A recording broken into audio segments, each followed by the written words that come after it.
بسم الله الرحمن الرحيم. النهارده هنعمل طريقه رز بلبن، طريقه بسيطه وسهله جدا. هنا معانا كوبايه ميه على النار، هنزل عليها كوبايه رز منقوع مغسول كويس، منقوع ربع ساعه او اقل حاجه 10 دقايق.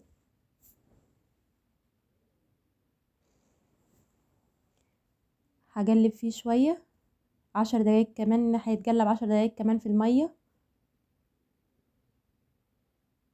لحد ما يشرب الميه بتاعته.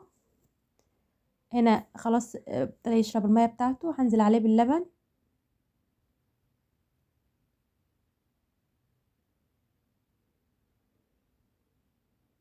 واللبن كل ما يتقل معاكي زودي لبن. هنا سكر حسب الرغبه. هنا ذره ملح.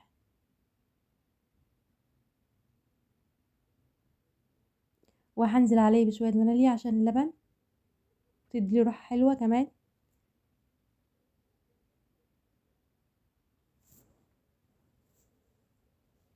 طريقه سهله وبسيطه جدا، احسن من المحلات، طريقه مضمونه ومعمول في البيت.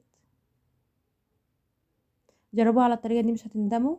وما تنسوش تشتركوا في القناه وتفعلوا زر الجرس.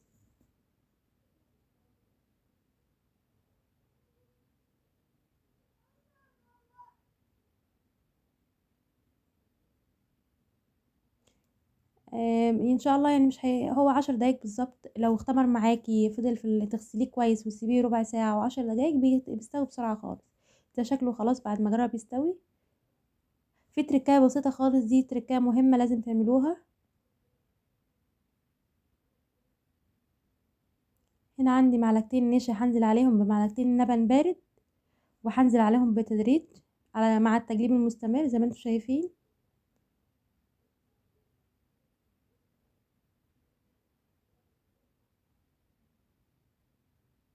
هنا خلاص هو ابتدى يستوي خالص. هنخلي بس النشا تستوي كويس ونتأكد ان هي استوت ودابت فيه، وهنطفي عليه على طول.